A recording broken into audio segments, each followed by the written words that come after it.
today's topic is we just want to talk about that's your preamp pedal. What is preamp? What is the difference between a preamp and a distortion? What is an overdrive? Maybe to just clarify the differences, and how to use this guy in a full setup, how to use it maybe for recording, maybe for traveling and everything like that. Okay, so the first thing, this is, just unplug it. This is a tube preamp pedal from our company. This is basically the high gain channel from this amplifier. This is a Purple Nightmare. And we just ripped all parts from the amplifier's gain channel and throw it in this little box. And we drive it with 300 volts plate voltage, the tubes, to have the same feeling like you're playing the big head. We also throw in the TS circuit that we have always in our amps built in, just to sharp the tone, to have more attack, to just have a more controlled low end. We will show it in a minute. And then we have also on this pedal, we have a master section, also ripped up from the Purple Nightmare. We have a master and we have a rumble and the sharp and the sill switch. We also will show it how this works. And with these controls, you can fine-tune your sound to your existing rig. Wherever you use the pedal, you can just dial it in how you like it. Yeah, I think just plug the pedal in. Jamie will play some chugging stuff, and I will just turn the knobs. At first we go direct to a cab, because this one have a 2 watts output, so you can jam with a cab at home. So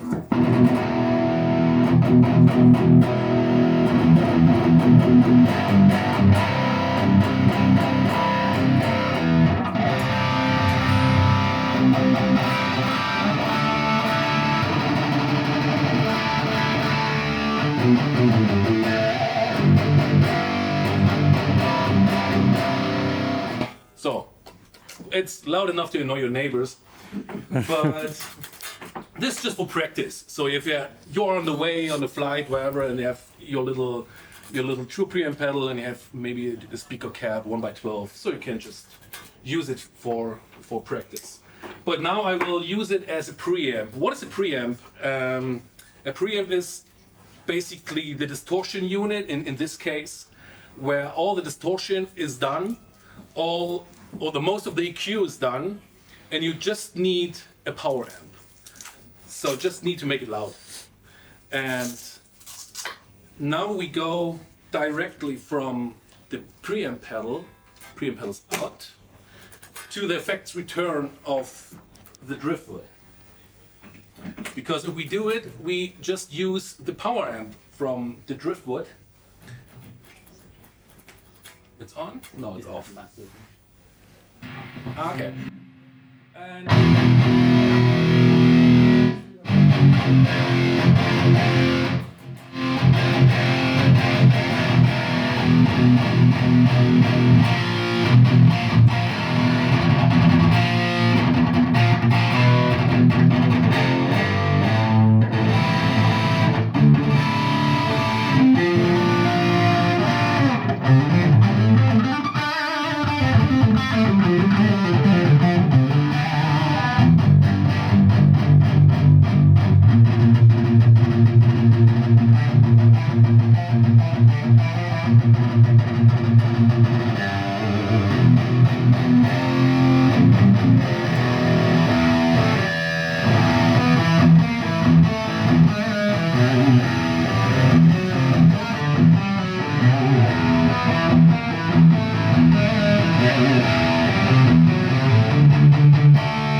So now we have the TS engaged And the TS, the most of you know how to work with a tube screamer in front of your amp. What it does, it has like a built-in low cut and a built-in like high mid boost. What it does is if you have a high gain amp and a really high output guitar like this, the bass can maybe be a little bit flubby, a little bit uncontrolled. Then you throw a TS in front of your amp that removes all the unwanted bass to keep it clear after the distortion. So if I just turn it off and you make some chucks, it's very big. And if you turn it on, it's still big, but it's more defined. It's more fast in the attack, more controlled in the low end. So you have also, most of you guys, when you play in the band, you have a bassist with you. So he also wants some frequency spectrum. So yeah, we give him at least a little bit of it. And this is with the TS, you have more cut through the mix. And this is all you get from TS. Also, if you turn up the gain a little bit, you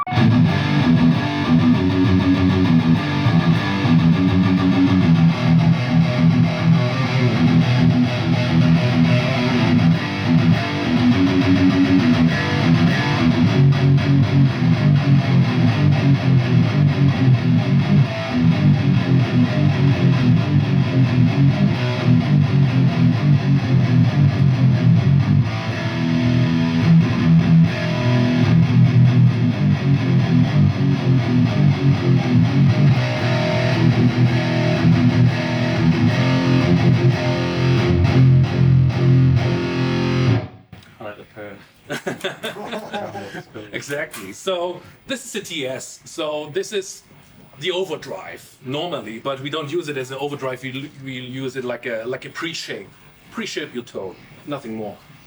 Then we have bass, middle, treble. I just dial it. You play and I just dial the knob so you can hear what it does.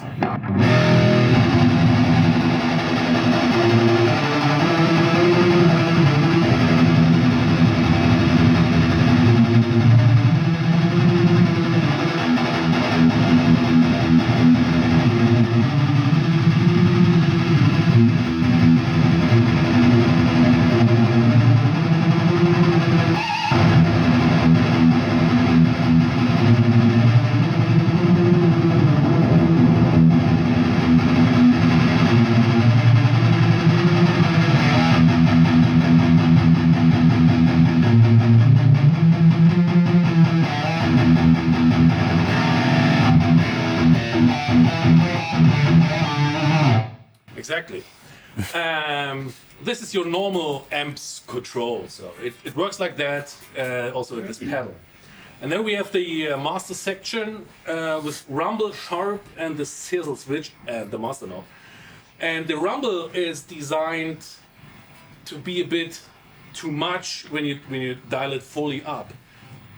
And this is, maybe you found it like a small combo amp with a 1x12 in it, with an open back, and it lacks of bass.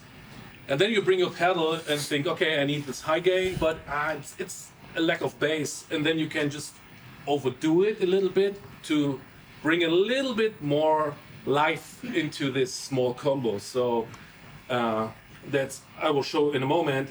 Then we have the sharp. It's like the presence in your amp. And we have this repositioned sizzle switch. I switch it to off. It's the middle position. And this brings back the high frequency sizzle of the high gain tone. So some guys want it, some guys don't like it, and it depends on your cab. If you have a cab with maybe front-loaded speakers, vintage 30s, then you maybe have too much fizz, and then you just turn it in the middle, and you don't have this much fizz. But if you're playing in like a death metal band, and you need this fizz, dial it in. So I will show you the rumble, sharp, and sizzle switch controls.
Okay, so as you hear, so the last 10% are maybe too much for a 4x12, but as I said, if you have a combo, then you can bring it to rumble. So this is a very small rig, but with a full tone, so you can travel with it. If you don't need like 4 channels or something, you maybe need just one channel. Then bring it with you on a fly-in show or something, and then just use what is there. You need just a power amp and a cab, and you're done. How to use this with some backing tracks on a show, we can show now.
Okay, so this is like, if you use it as a normal preamp with your guitar input straight out to a power amp, and yeah, obviously to a cab.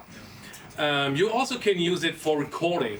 You just go with your guitar in the pedal, and from the output direct in your interface, and only put like an impulse response on your signal, and you're done. So you will miss like a little bit of the power amp coloration from the tubes, but you can adjust a little bit the presence and the depth, or the rumble and the sharp in this case.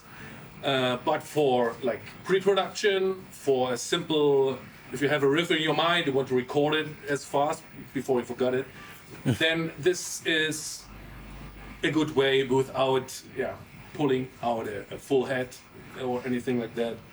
And in my opinion, it feels a bit better, for me at least, to play through an actual unit instead of playing through a simulation or something.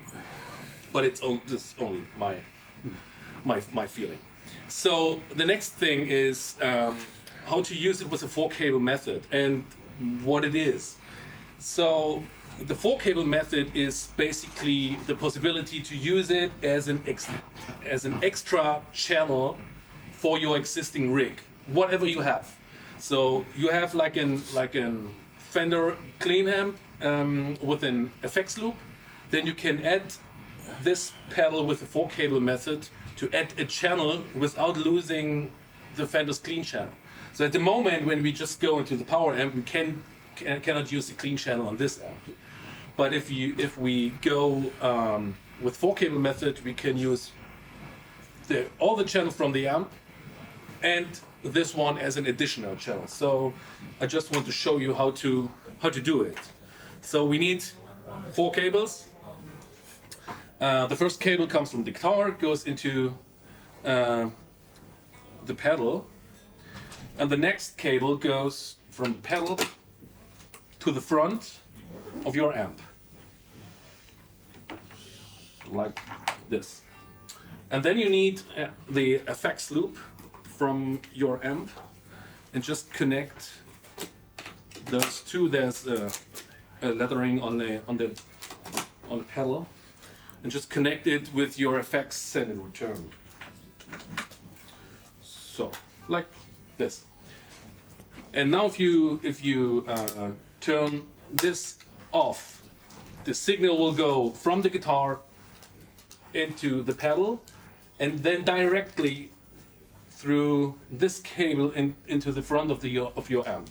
And the effects send and return will be connected with this 2 cables. So you just have.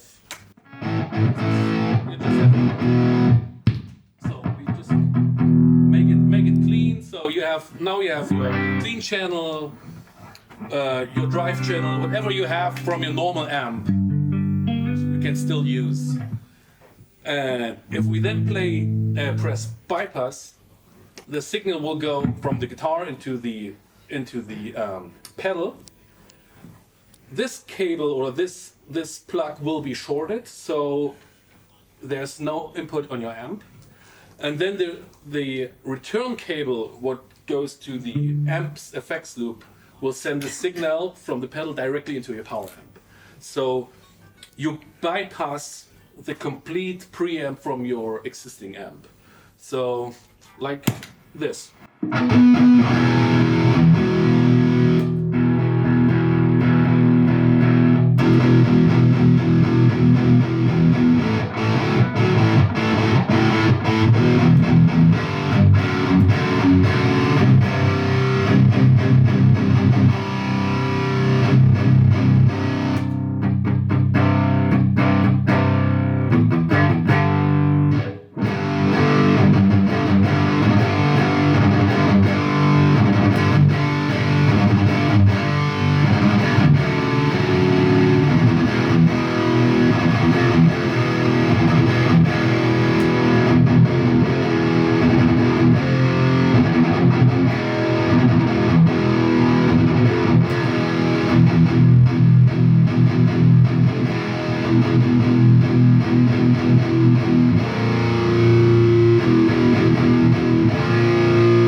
Exactly. So now you have like from a 2-channel amp, you have now a 3-channel amp without any hassle to, yeah. You just can add this channel to your Purple Nightmare to have like a 3rd channel. If you are on travel, maybe you found like a Marshall amp, but you want to have your Purple Nightmare signature sound, then you just can edit with the 4-cable method or directly to the power amp, and just be happy with your sound. And as you noticed, the difference between the sound between the Purple Nightmare and the pedal is really little, just a little bit, because it's the same schematics, the same components, the same tubes, like in a Purple Nightmare. What else you can do? You have on this side you have a small jack. This is a switching input where you can let your pedal on the top of your amp and plug in like just a 2-button foot switch, and then you can control the bypass and the TS circuit with your foot switch, and you don't need to step on your pedal. Especially if you have a nice pedal like Max do with a sparkle in a sparkling violet pink enclosure, you don't want to step on that. So you just have your small external foot switch to remote control your settings. What else we can do? The difference between a distortion pedal, this is a distortion pedal. The difference is that we have the normal distortion pedals are designed to go into a clean channel of an amp. The clean channel of every amp, even if you have the knobs all in noon position, the clean channel will add an EQ curve to your distorted signal. So normally you don't want it if you have a preamp where the signal is already done. Then you normally don't want to have this EQ and then the EQ from clean channel on top, because this will mess up your sound, so it will not sound very good. But a distortion pedal is normally designed to do that. That's why the most distortion pedals, when they have an EQ, there's an active EQ to have in mind, okay, I have this EQ, and then I go into the clean channel, I have this EQ also, so I can dial it in to have the minimum effect from the clean channel's EQ to have a good sound. But on our distortion pedal we have a small little switch. We also can use it as a preamp. It shifts the frequency response, so you can go directly into a power amp and it will still sound good. Yeah, so this is the Purple Nightmare preamp pedal. This is a distortion pedal. This is our Purple Nightmare amp. And with the 4-cable method, we also can do another song, right?